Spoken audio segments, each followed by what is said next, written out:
All right, everybody, we're almost back home. We're out of West Africa, back in East Africa, in Ethiopia's airport, on the way to Nairobi. The flight's about to board here in about 20 minutes, and then we'll be on a 2-hour flight back to Nairobi, and then we'll be back to showing more of Kenya that I didn't get to show, besides women. But speaking of women, we're gonna go ahead and give a sneak peek at Ethiopia's airport and see if we can get a sample, because I've heard a lot of people have high expectations for Ethiopia, but I heard that there's a lot of down to it too. So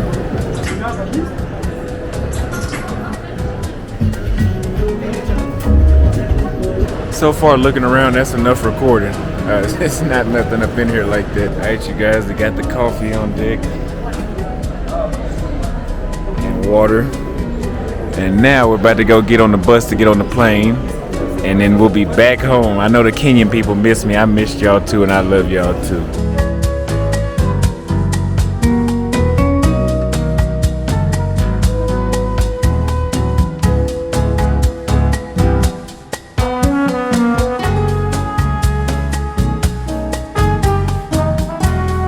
Alright, y'all, so I'm finally back home, and it feels absolutely amazing to be back home. I got some artifacts, like I told y'all. I got this one. We gotta figure out where we gonna hang this at in the apartment. I love this. He actually made me another one of me, which I probably put in my room. And I got this little small one too. This is something that goes in the bathroom or something like that. But we're gonna find a place to hang these up at, and then we'll show where it's at. This is some more of that volcanic ash rock that I got when I was in Senegal, and then when I was in Ghana, I got me a Taurus ashtray, and I'll show you that now. Guys, this is the ashtray I was talking about. I knew that would look good in the apartment right there. So it looks very luxurious and it's classy, and it doesn't look like it'd be an ashtray, but that's where you would put your cigars and stuff at. So yeah, only thing is I don't smoke in the house anymore, so I'd have to buy a table for outside, but I still got this. I love it. Alright, you guys, I've unpacked everything, and as you can see, I'm fully settled back in to my apartment here in Nairobi. I done washed all my clothes. Now it's getting me to go wash myself. But I've come to the conclusion that I don't think I'm gonna go to sleep. If I do, it maybe for about an hour. But y'all are gonna see me run some errands, and then that's the first half of the day. Then the second half of the day, I'm gonna do something scenic. Like they have an elephant park, but I just seen it's like 6 hours away, so I had to ride to the train to that another day. But I'm gonna find like a park, or there's like a nature trail that's like a not too far from where I'm at right now. So we're gonna go do that nature trail probably early today, maybe no later than about 11 o'clock a.m. So I'm just outside finishing the rest of this cigar, which I went 24 hours without smoking a cigar because I traveled. But I'm gonna go ahead and get ready, and then we're gonna see the next scene of me running some errands around town. But I'm gonna do the same thing I did in Senegal here, which is show you guys the city, the country, and put women in the videos here and there, because it's a lot easier, it's a lot less stressful, and you guys get a different perspective and a different value out of the content without it just being women. And I've seen that. I'm gonna tell you guys some behind the scenes, I guess you call it, stuff. There may have been less women and less views in the videos, but believe it, my CPM, which is what they pay me per, or RPM, which is what they pay per 1,000 views, doubled when I didn't make it about dating topics. When I made it about just Senegal or nightlife in Senegal, which that didn't pay shit, but the Pink Lake, stuff like that, my CPM doubled. So we're gonna see if the same thing happens here in Kenya. Alright, you guys, so I'm headed to the cleaners right now, and I'm gonna drop off my favorite pair of dress shoes to be prepared, which is these 1990s, if you guys know dress shoes. And I got my bag here on my lap. And a lot of you guys like to call it a purse. See, that's funny. That's what I thought when I bought it. I was wondering, I like it, but I don't know if it's gonna look like a purse. But got the strap on there today, so it's not gonna look like that.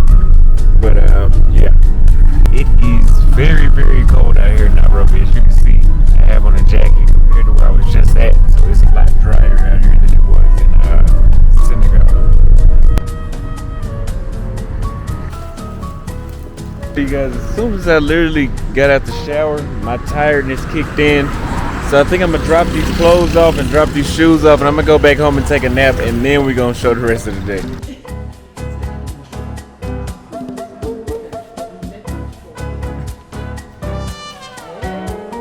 Alright, you guys, so for me to get the shoes redone, it's gonna cost about $70 US, and it's only that much because she's restitching. She's putting the Dr. Inshow, she's gonna actually install one of those into the shoe, redo the heel and the entire sole, and polish it, of course. So she's gonna add carpeting on the insole, carpeting, which is what it's called. But there's a reason why I don't come to Junction Mall, because there's this one store that I got that white hat that you guys see me wear. I see they got a bunch of hats in here now. This place called Mellow Blooms. You got this brown one, that one, and a few others, but we're gonna try them out. But they're not open right now, so. They said that in between Ghana and Kenya, that they said Ghana's more developed, but maybe it is as far as infrastructure. But I think development is more than that to me. I mean, I couldn't use my debit card in most places, so it doesn't really matter how nice the roads are at that point. But I think Nairobi has more pavement. Things are working. Yeah. Okay. But I like Senegal too. But the thing about Senegal is there's a lot more begging. Oh, on this. Yeah, like I had a guy walk with me 15 minutes. Walking. And I kept telling him I don't want to buy anything. He followed me for 15 minutes. Wow.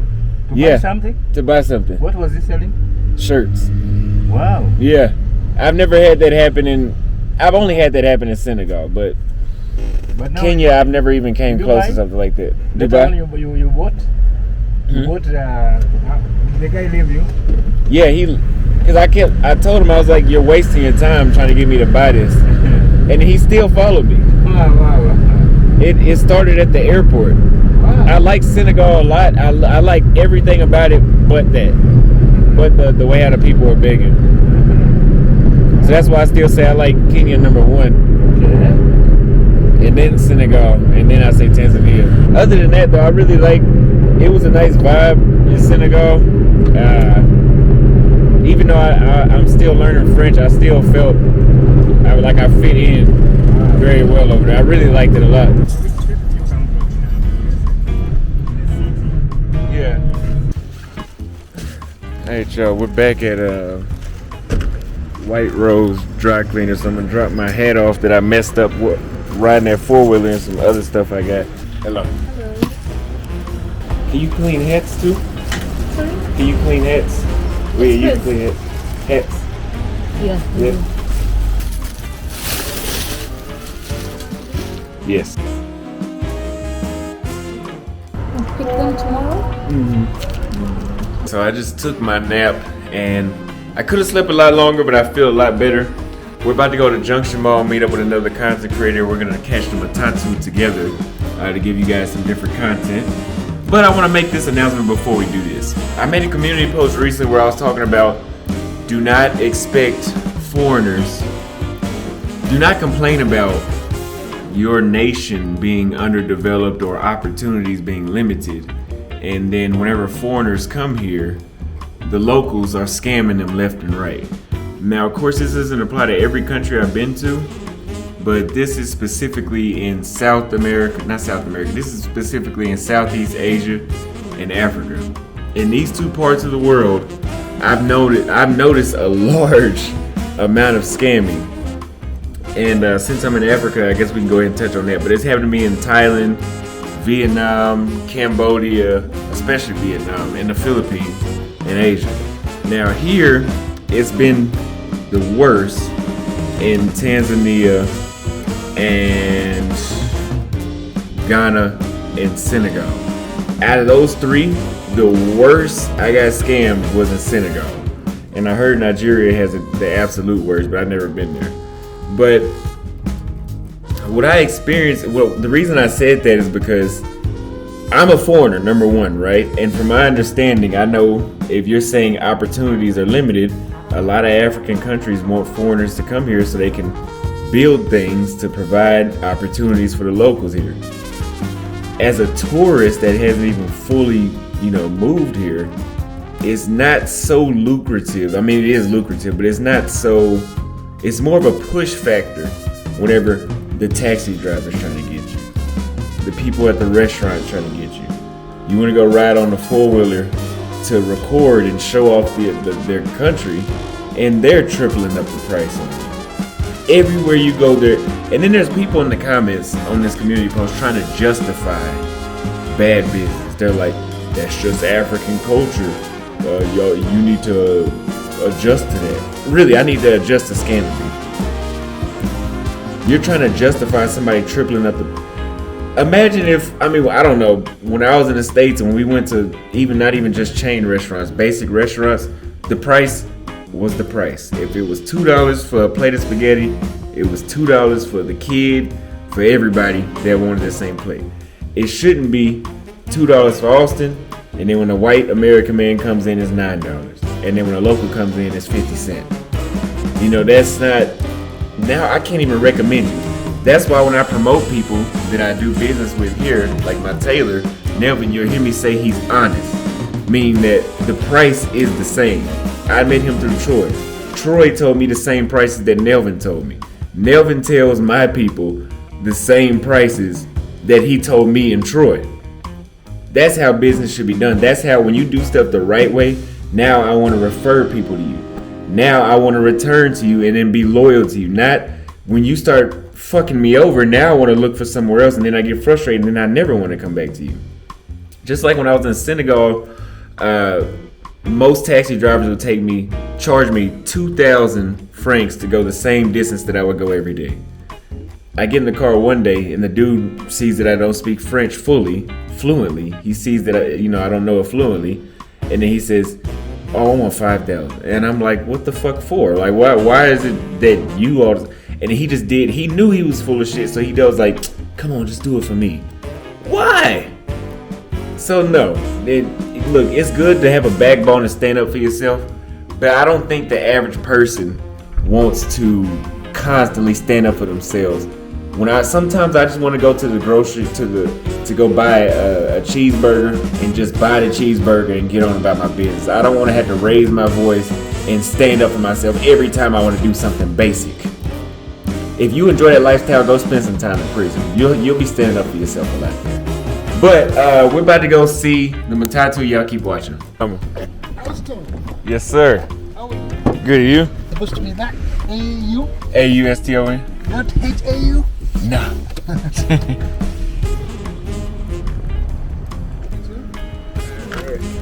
So for those of y'all that don't know, a Matatu is one of these buses right here, like this green and yellow one right here. There's one that says Orlando on it. All right, so we done hooked up with the crew. Now we about to go look at the Matatus we got. Trail from GMT Travels. I'm gonna put his YouTube his stuff at the bottom down here. And you? Kavat from Nairobi to us. All right, so we got a real local that's gonna show us. So where we going now? Right now we're going to the stage and we're going to have some nice matatus. So we wait for the matatus here and then we get inside, we go see some and then we can choose the matatus that we want to be in. Okay. All right.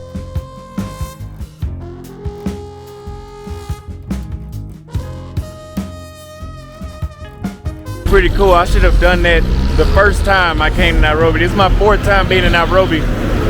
This is my fourth time being in Nairobi this year, but I should have did this a long time ago. But we're supposed to get on another one that's even louder. Looks like we downtown now.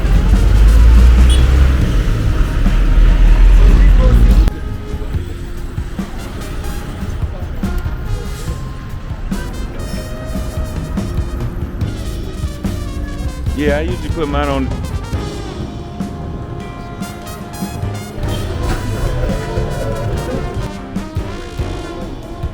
Shit. In South Africa, they be everything good. They be really have the haircut like black people and stuff. Really? Yeah. You'll see.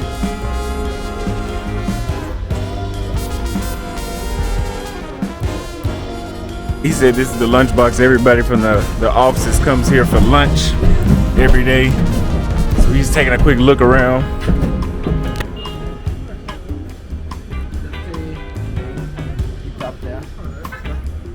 This is the courthouse. Yeah. And everybody The said it's courthouse a. is in front. You're going to see it, yeah. He said everybody takes pictures here, so. But he said the courthouse is in the front. We're about to keep walking though. So the UN summit is being held at this the tall building, right? Yeah, it's coming on. Try something different this time. Yeah, I stayed. So now we're at Kenya National This Archives. is the National Archives. If you want, you can enter. Not this time. I think I need to come back for his own video. Oh yeah, come baby. You can probably. So now we're going back to the Matatu station to go back to the other side.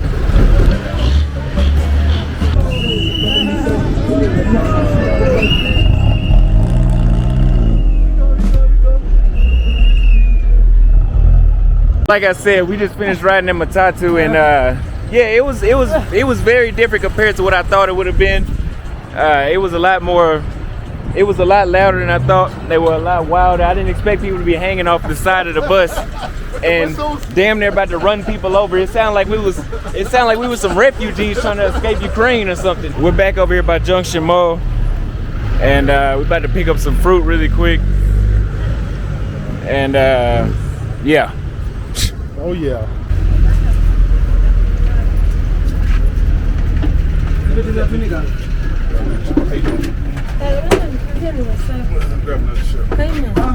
Come sit here.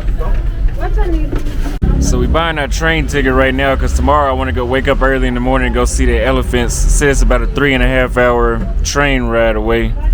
So I'm gonna go over there and do that so y'all can see that and be back on time. Then we can communicate on WhatsApp. Okay. That works? So, Yeah. after you take this fruit, Okay.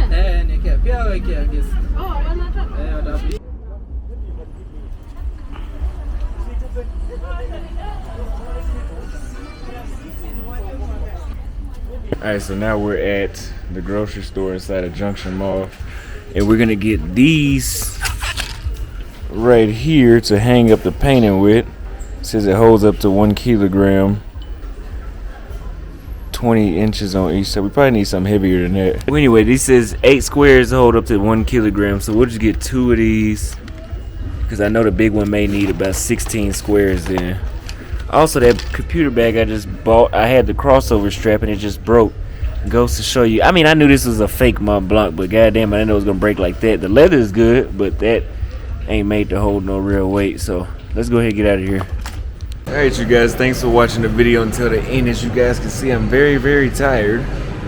But I am here at Junction Mall editing this video, 2 videos, so that way you guys can have something to watch today. So that's how much I care about y'all. If you like the video, give it a like. If you really support it, drop a Cash App or a PayPal down in the bottom right corner. And make sure you join the members only. And make sure you leave a comment on what you thought about the video, what you want to see next. Like I said, tomorrow we're going to the national park over by Tanzania, so make sure you stay tuned for that. It will be edited along the way back, so as soon as I get back to Nairobi, it'll be ready. So make sure you subscribe so you don't miss out on that. I'll see you on the next video.